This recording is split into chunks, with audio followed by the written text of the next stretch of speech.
आज पहिल्यांदाच अशा घटना घडलेल्या आहेत की पक्षांना जिल्ह्याचे पालकमंत्री स्वतः नगराध्यक्ष पदाचा उमेदवार देण्यासाठी आज मुलाखती घेण्यासाठी इथं आलेले आहेत आणि त्या अनुषंगाने त्यांनी मुलाखती घेतलेल्या आहेत आणि त्यांनी स्पष्ट शब्दात जाहीर केलेलं आहे की 2-3 दिवसात जनसामान्य माणसांकडनं काय अहवाल येतो त्यावर त्यांनी पक्षाचा उमेदवार ठरवणार आहे.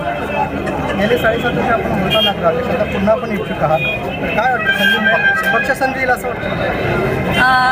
नक्कीच मला असं वाटतंय, कारण गेले 7.5 वर्ष आम्हाला भाजपनं शहराच्या विकासासाठी भरपूर निधी दिलेला आहे, कोणताही हात आकडता न घेता, आणि त्याच्याच आधारावर भरपूर शहराची कामंही झालेली आहेत आणि 7.5 वर्षाचा अनुभव बघता, काम बघता पक्ष मला नक्कीच संधी देईल अशी अपेक्षा आहे. प्रणिती बालकेंना संधी दिल्या जाणार असं बोललं जातं, त्यांचं तुम्हाला आव्हान वाटतं? आव्हान कोणाचं का वाटावं? आपलं काम बोलणार आहे. माणसांच्या मनात आपण किती आहोत हेही आपल्याला आजमावण्याची ही संधी आहे.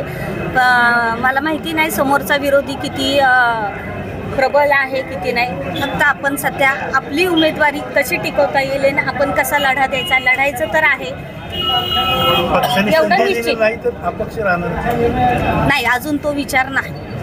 सपोर्ट करणार पक्षांचा दुसरा उमेदवार दिला तर त्याला उमेदवाराला तुम्ही सपोर्ट करणार का? ते ठरवू की आपण आता. ओके.